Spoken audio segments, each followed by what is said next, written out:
So, when I started in the Army, I went through lots of classes, and we always wanted to know, why should we listen to anything that you have to say? What are your credentials?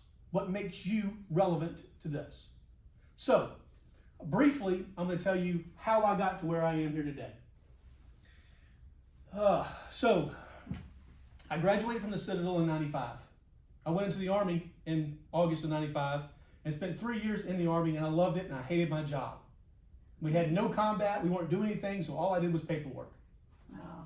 While I was there, I joined a Presbyterian church, and the minister for that church was a reserve duty Navy lieutenant commander chaplain. So we started talking about serving God in that vein. I couldn't be in the Navy because it's the Navy, but I could go back into the Army. So I got out of the Army, I went to seminary, and while I was in seminary, I tried to go back into the Army right afterwards. But we're still not at war. So there's like, go serve a church. I joined a church in Orangeburg, South Carolina, and 2 months later, 9/11 happened. Wow. But they didn't want me at that time. So I joined the reserves. I ended up getting called to active duty and spent a year at Fort Bliss, Texas, which is in El Paso, which is not a very pleasant place. I got called on active duty, and I spent the next 4 years with the 82nd Airborne at Bragg, went to Iraq, came to Fort Stewart, went to Baghdad, went back to Fort Bragg, went to Afghanistan. You see the pattern here. Mm-hmm. While I was in the Army, the Chaplain Corps offered me the opportunity to go to advanced school to get a master's degree. And they had several different choices. One was ethics, one was world religions, one was counseling. Now, I had always been given all the counseling opportunities as a chaplain. Hey, go see the chaplain, he'll fix you. And I knew enough at that time to basically talk to somebody for about an hour and a half. So like 2 sessions. After that, no idea what to say at all. When I finished the master's program there at Fort Bragg, I had a master's degree in counseling, and I could work with somebody for at least 75 sessions. I came back down here to Fort Stewart. I spent 3 years doing nothing but counseling. Then I got sent to Egypt for a year. I came back. At that point, I was licensed in Georgia, and COVID happened. And I decided, that I really don't want to be in the Army anymore.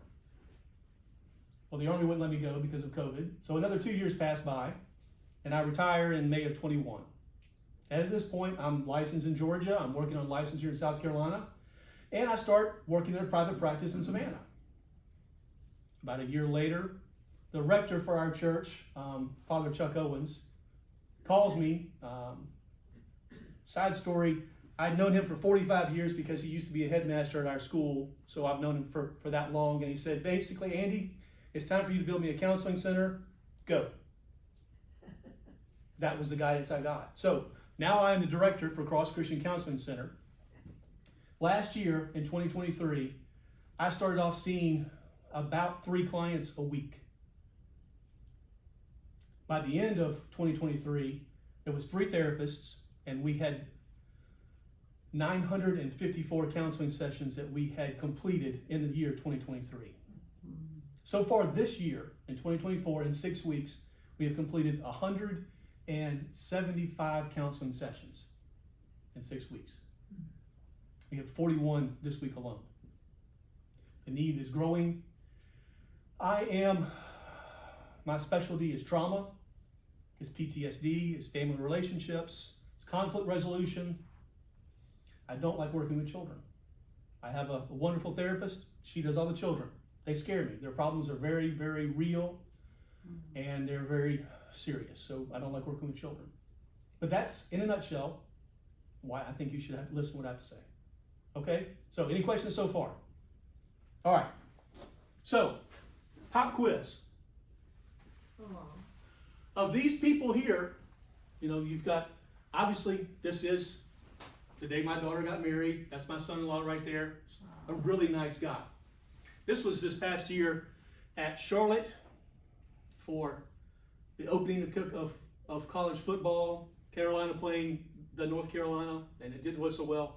So my question for you is this. Of these 6 people here, not counting the mayonnaise man, of these 6 people right here, how many, if any of them, are struggling with their mental health? Probably at least one. I'll go with 4. Got 1, we got 4. I got 3 of y'all saying 4. You say all, sir? That's kind of pessimistic, don't you think? You got 3 in the back? Anything else? The correct answer is all 6. We have PTSD, we have anxiety, we have depression, we have childhood trauma, we have self-harm, we have a lot of stuff. This is why this is important to me, this topic and this conversation, is because this is my family. And, you know, we're middle class, upper middle class, whatever. We're well educated. My wife and I both have master's degrees. I have 2. My son-in-law is about to graduate from law school. We have everything that America says you need. We have homes and food. We wear nice clothes. And 6 out of 6 of us struggle with mental health issues. Documented mental health. So that's why I want to talk about it. Because it's real.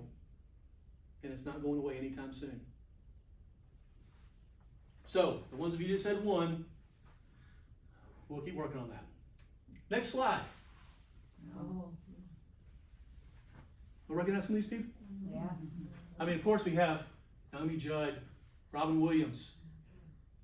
We have Superman's girlfriend. All right. I was trying to think of who that Lois was. Lane. We have Lois Lane. Thank you.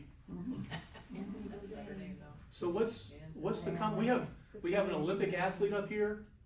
We have Junior Seau. We have football players. We have Hemingway, Yeah. Kurt Cobain, of course, Marilyn Monroe. What's the common thread here? Suicide. All of them suicide. Mm-hmm. Do you know how long it took me to find these pictures? These 12 people? Moments? Not well. They were all on one website. Oh. They were all on one website. These people had everything.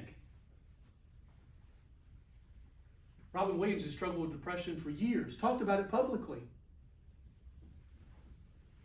Naomi Judd, we didn't know anything about that. You can look at some of these people and you could have made some predictions, but others you had no idea. If I say the name Michael Phelps to y'all, is everybody tracking up and down left? Mm-hmm. The most celebrated, most accomplished Olympic athlete, period. Struggled with anxiety, depression, and suicidal ideations. Because from the age of 4 until he retired, all he did was swim. And when that ended, what else was there in him to do? That's why the most successful group of people that complete suicide is what age range, what group, what sex? What do y'all believe? Age range? Mm-hmm. What age range, what sex is most likely to complete suicide? 20 to 30. Let's say 15 to 30. Yeah. Male. Females. To complete suicide is males 19 to 25. What's the second group? Males 45 to 55. Why? Because kids finish school, go off to college, go off to work. They're supposed to have achieved that level of whatever it was, CEO, CFO, king of the world, whatever. And it rarely happens. And I say completed on purpose because men traditionally use firearms.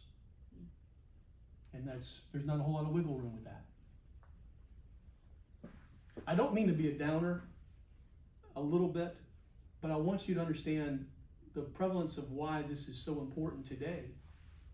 These people were the top of their game for everything and still had massive struggles.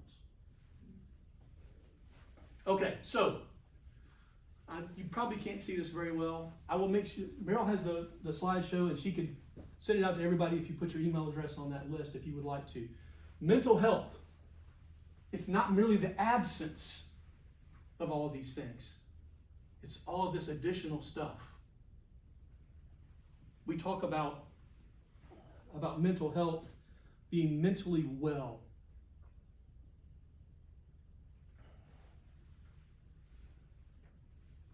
But it's not just, we're not just thinking about the people that are homeless on the streets. We're talking about the ones that cannot change.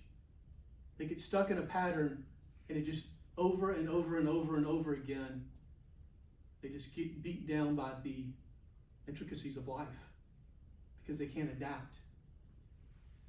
They can't ever find their potential. No skills. They can't move forward. They're stuck there because of their anxiety or their depression or PTSD or any other number of mental illnesses. Next time I'll make the slides bigger. I can. Good. Okay, so these are the 4 major mental health topics we're going to talk about tonight. Anxiety, depression, PTSD, and bipolar. When I say anxiety, what pops in y'all's mind? Nervousness? Nervousness, Panic attacks. panic attacks. Mhm. Anything else? Worry. Worry. Y'all just gonna stay back there? Because sooner or later I'm gonna stop letting them talk, and I'm gonna make y'all, the 5 of y'all, say something back there. Speak up. I think it's overriding fear in situations that don't really warrant fear.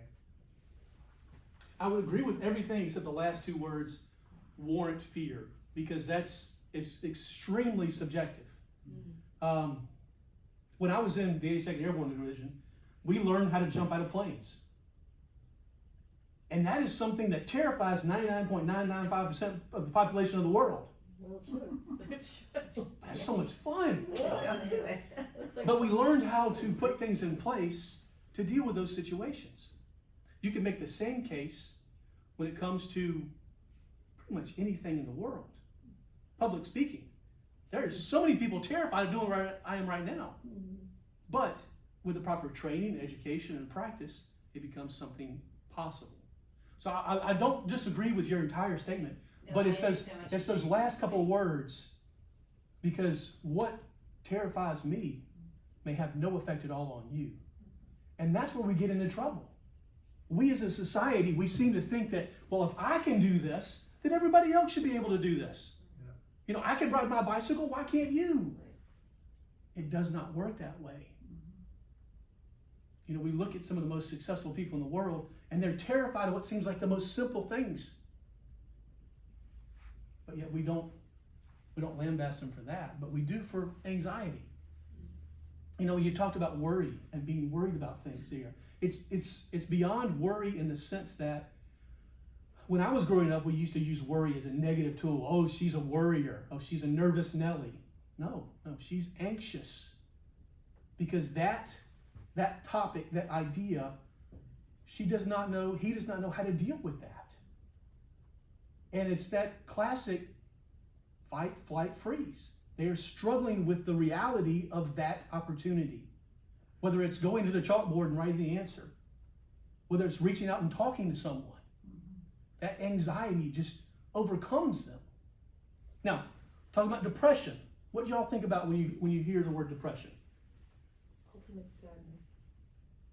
Got ultimate sadness up here. You cannot say anything for the next 2 slides. Not being able to get up and do anything, sit in your chair Okay, all all right. day. Okay, I like that. Fear of failure. Fear of fail. Oh, thank you, sir. I like that. I like that. Anything else? I think there's just no joy. No Things- hope. People always want to be on a high, and when they're not, they can really get depressed, you Mhm. know. I was given an example of depression from one of my clients. And the example was, when they were depressed, they felt like they were in this well. And they were covered with these heavy chains strapped to weights. And they could see the sun. It's very far up there. And there was a ladder to get to it, but it was just beyond their fingertips. No matter how hard they tried, it was right there. That for them was the way they described depression. I had another person who described it as, if I said a sombrero, everybody knows what I'm talking about, right? Okay, a sombrero, but the whole brim is covered with this massive cloth, and it just goes all the way down, and they can see through parts of it very, very faintly. And it's just letting in just glimmers of light. But everywhere they turned, that darkness followed them. Depression, first of all, people use the word depressed and depression kind of interchangeably, and that's not the same thing. We'll get more into depth of that in a little bit. What about bipolar? What do y'all think of when you hear bipolar? Up and down. Mood swing. Up and Mood down. swings, okay, Yeah. okay, mood swings. Yeah. What Manic mood depression. swings between what? Well, they used to call it manic depression. They used to call it manic depression. So we have manic phases and we have depression phases. So we have highs and lows, drastic ones, just wild. And finally, PTSD. What comes to mind when we talk about PTSD? Military. Of course, thank you. Anything else? Okay, you can't talk anymore. You're banned for at least a slide. Losing a child. Thank you, sir. Well, Exactly, great example. He said losing a child. Um, It's a great answer. And I'm sorry, that's a horrible way of phrasing it. That's a really good description of someone going through PTSD. We will come back to that. Thank you. Okay, so anxiety. First of all, there's a dozen different disorders that relate to anxiety. You have social anxiety. We have substance anxiety. The one we're going to talk about most is this generalized anxiety disorder. And what I want to focus on is the word usually. Because usually means sometimes, sometimes, sometimes not. But what we're looking at here, restlessness, fatigue, difficulty concentrating, irritable, headaches, muscle aches, difficulty controlling feelings of worry. Now, I have teenage daughters. And for the life of me, not being a female, sometimes it's hard to figure out what is real worry and what is perceived worry. Because as a boy, I could just say what I was upset about or hide it and plug it down deep in my bottom where no one else would see it. But it's difficult because every person perceives it differently. And that's why we have, first of all, we have tests. Every client that comes to see our center takes at least 2 different personality tests. One has to do with generalized anxiety disorder. Another one has to do with depression. So it's not me saying you have anxiety. It's the test that's been used millions of times that is scientifically relevant, saying it's likely that you have anxiety disorder. So how do we treat anxiety disorder? drugs. You're right. Drugs are one way we do that. I don't start off with that, but drugs are one way that we do that. Counseling. Counseling, yes, sir. Counseling, therapy. Exercise. Exercise. The 3 best ways to Yeah. deal with anxiety, in all seriousness, is a nutritional plan, exercise, and sleep. Those are the 3 best ways to start with any of this. Because when you're exhausted, you're not thinking straight. When you're eating junk food, you're not feeling good. When you're not exercising, you never get endorphins because you don't feel good about yourself. Those are the 3 best ways to start with any plan. That doesn't mean it always works, of course not. We do have medicines. We do therapy in long times. But what we think about is why are they worrying about this particular thing? What is going on with that? And a lot we see today has to do with self-esteem and self-image. Having to do with these wonderful devices. Right. especially with your teenagers. especially with teenagers. What was the first thing, exercise and sleep, and what was the other one? Nutrition. Nutrition. Nutrition. Farm. I know. I mean, I got Chick-fil-A right here. I mean, come on. We're not judging you. Oh, it's okay if you are. I eat Chick-fil-A, so I mean, come on. But one of the things that we're privileged to do at Cross Counseling is that if they bring it up, is we obviously start with the Lord. Where is their relationship with God? How has that been contaminated? How has that been changed? How has that been swayed by everything else? If the client wants to go down that route. If they don't, then we're going to pray for them. We're going to pray for the entire session.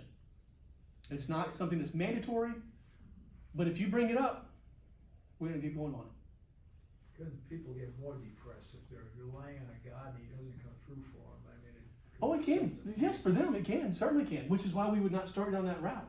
But if they've been church hurt, if they got trauma from the church, then that is something we would spend a great deal of time on. Because their identity of God is poisonous. And that would be something that would weigh them down. But yet they know they've come to us, and our name literally says Cross Christian Counseling Center. But we're also very clear, if that's not a topic that they wish to discuss, we're not going to. We will by no means force any kind of religious talk of anything in all nature. That's a good question, sir.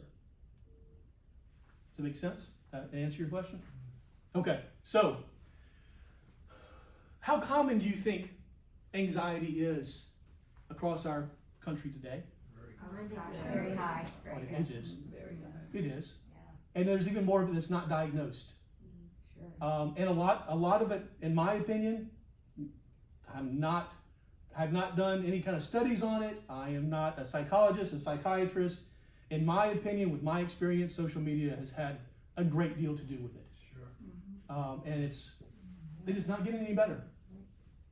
It is not getting any better. We're raising children with social media accounts and all kinds of electronic devices in their stuff. And I can't judge one way or the other. I can just say that the effects of it are not good. Okay, any questions about this slide before we go on? Okay, so all of my slide data I have lifted completely from the National Institutes of Health. Okay, this is not my words. I'm not that smart. I took it from the smart people. So I left the links there for you to check out if you have any questions But about you're it. smart enough to take it from the people. Well, and I'm giving credit to them also. Depression. This is the key phrase here. It's every day, nearly every day for at least 2 weeks. Some people say that they are depressed. Well, how long have you been depressed? Oh, about 12 and a half minutes. You're not depressed. You're sad. You're sad, and you have every right to be sad, but you're not depressed. Now, if someone has been suffering from these things for 6 years, then you are depressed. You are clinically depressed, and you need to start with a testing psychologist so they can determine what tests work best for you and what medicines work best for you, and you need to walk with a therapist. Because that's the best combination is those two together. And this is not... The problem is these people who suffer from depression, they hide it so well. They're experts at masking. Because if you saw someone, if you saw a family member, a friend, a coworker that was going through all these different things, you would ask them what's going on. You would be investigated and invested in their lives. But they hide it because they're ashamed, because they feel guilty, because they don't feel like their problems are as significant as others. So the reason we have so much mental health problems and such a rate of suicide that goes up and down is because those who suffer from depression hide it so well. Are there some people that enjoy staying in that level? No, sir. And all in my experience, no one who is in this level, the only thing they could enjoy realistically is ending their life, because that means the pain would stop. If you explain to them that everybody has some elements of this, and just spread that word, I mean, they're not alone. Yes, sir. I mean, there's more people that have it that don't have it. That is a great way of saying it. If we could spread it and make sure people know that they're not alone, Yeah. that would do tremendous things to it, because so many people who suffer from depression believe they are alone, because those who deeply have depression hide it. I mean, Robin Williams made tremendous jokes about it, but it always seemed like he was doing better because he was so happy. Yeah. And that's so what's terrible about depression. Not that we can't work through it and make it better, it's because those who suffer from it suffer so deeply. And they get to the point to where, for many of them, they can only think of one possible solution, one way to make the pain end. Because they don't want to be a burden on anybody else. They don't want to drag anybody else down. So they take drastic measures.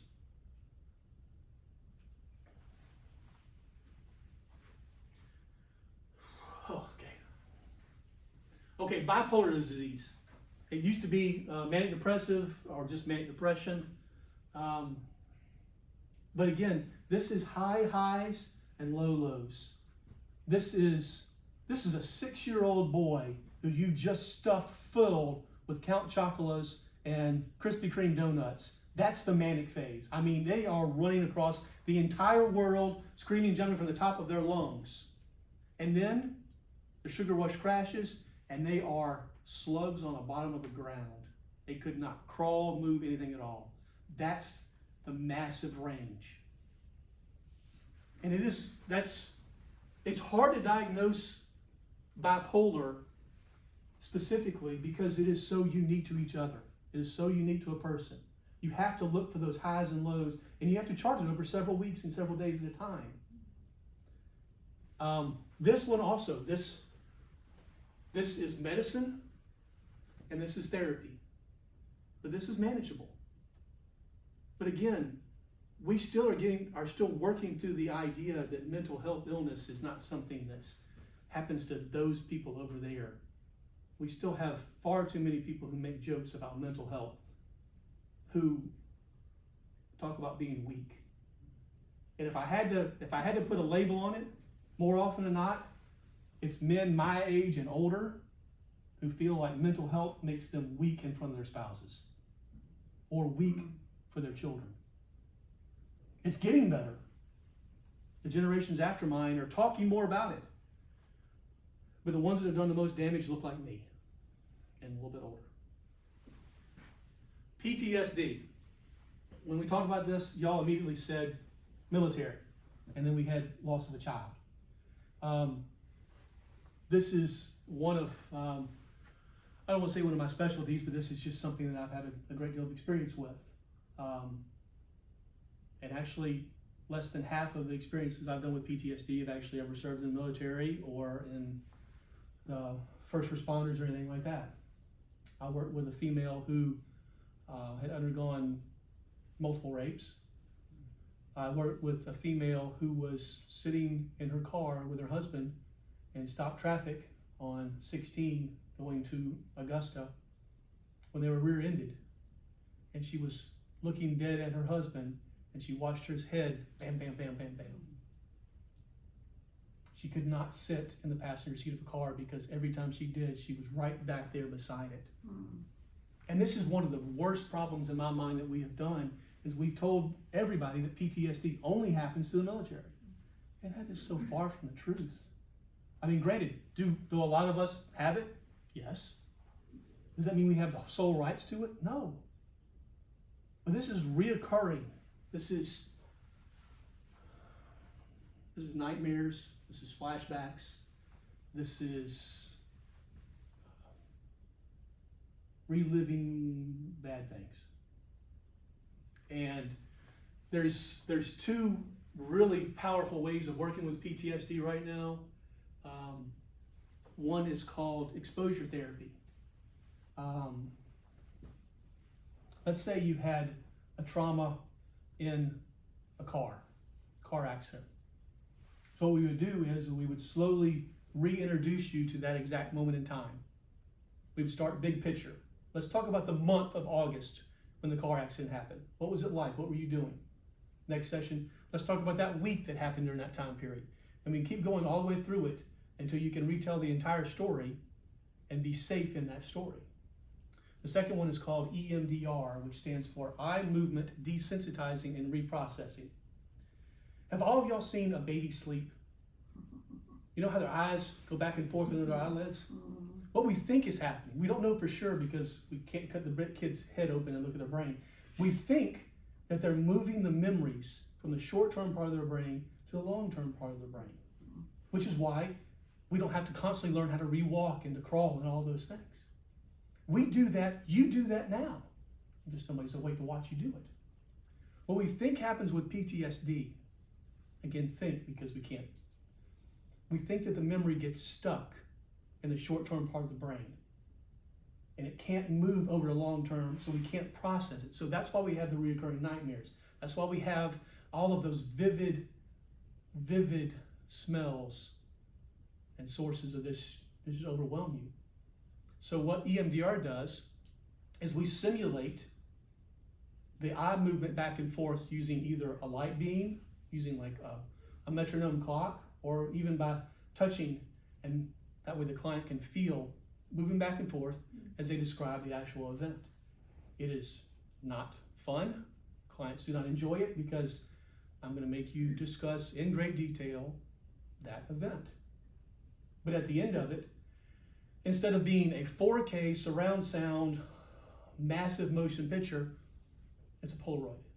The memory's never going to go away, but the effects of the memory have lessened greatly. It's very effective. Sir? Didn't you used to give shock treatment for that? We did, and we actually have started using shock treatment again in the past 5 or 6 years. We're controlling it a great deal more. It's more micro shock, so it's not what you expect with One Flew Over the Cuckoo's Nest. It's a lot more relevant. It's actually working well, and we're actually starting treatment plans again with LSD for PTSD, and it's working. But we're doing it responsibly this time, as opposed to what we did in the 50s and the 60s. But yes, sir, that's exactly correct. Sir? I have a question. How do you overcome the stigma of having somebody in your family getting psychiatric or getting mental therapy?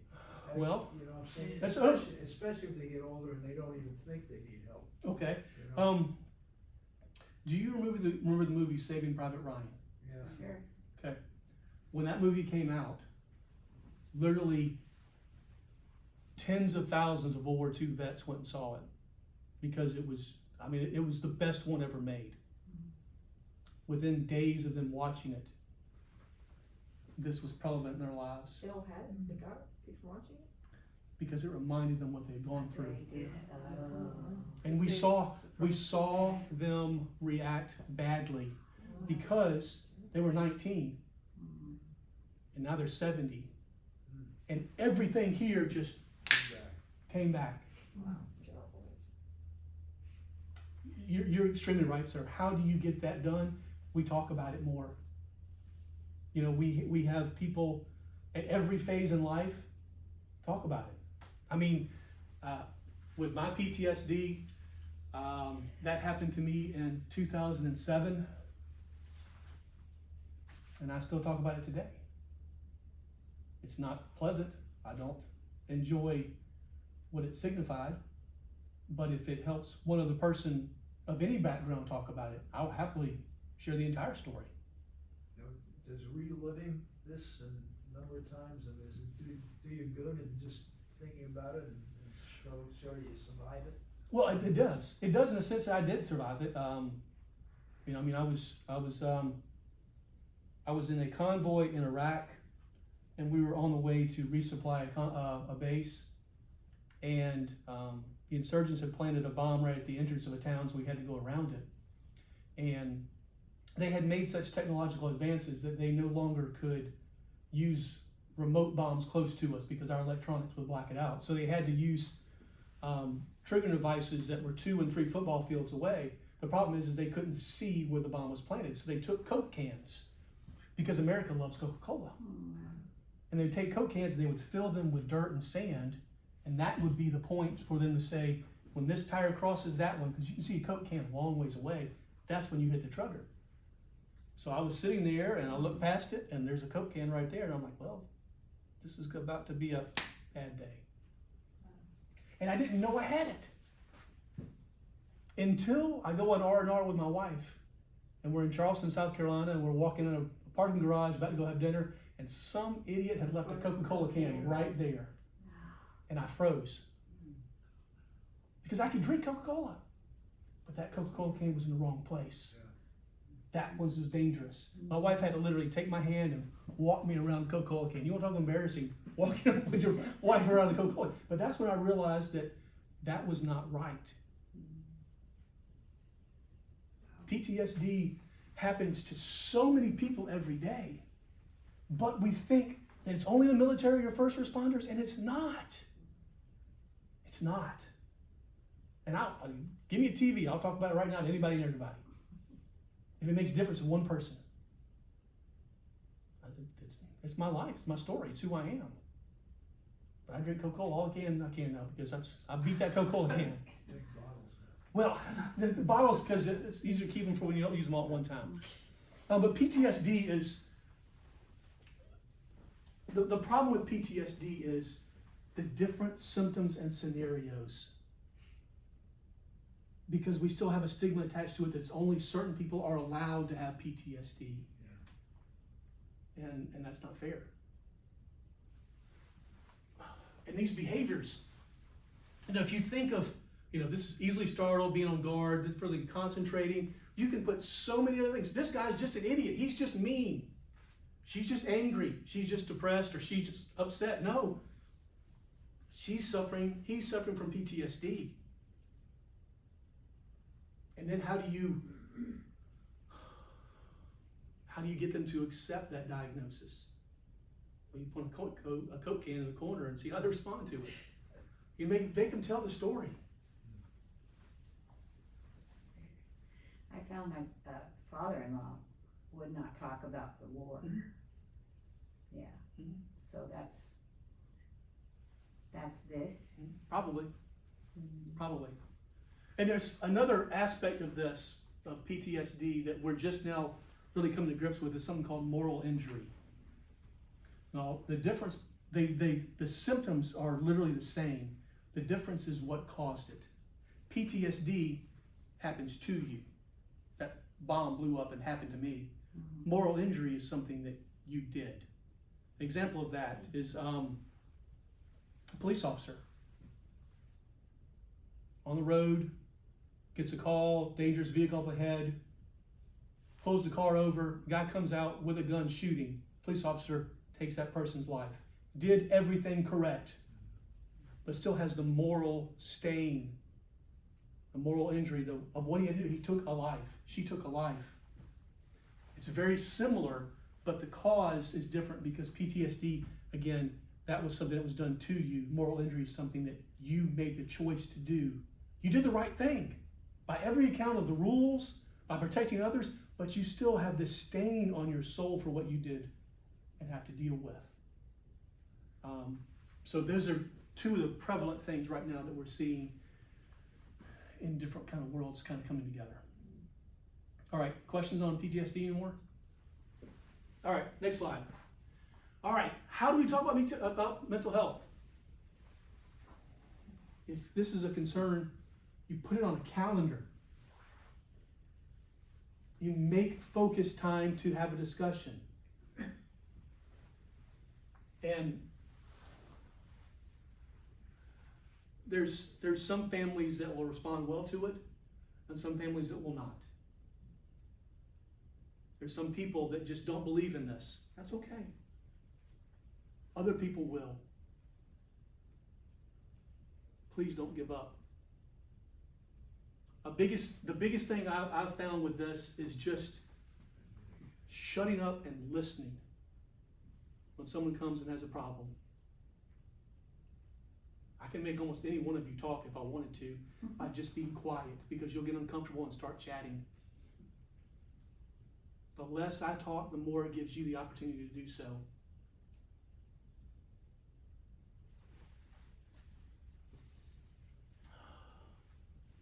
We have the new 988, which is a national suicide prevention line.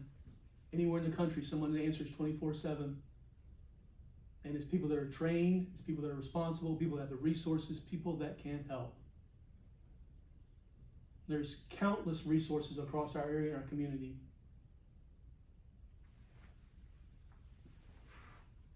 Finally, how do you cope with stress? I know. I had to put this in here because my wife adopted an orange cat, and that's just the epitome of an orange cat. You know what I mean? And that's what you do with the cat. No, I do not do that with the cat. That is not me. That is not our cat. Our cat easily weighs twice as much as that one does, and does not have nearly that much energy or motivation. Exercise, yeah. Yeah. Again, how do you cope with stress?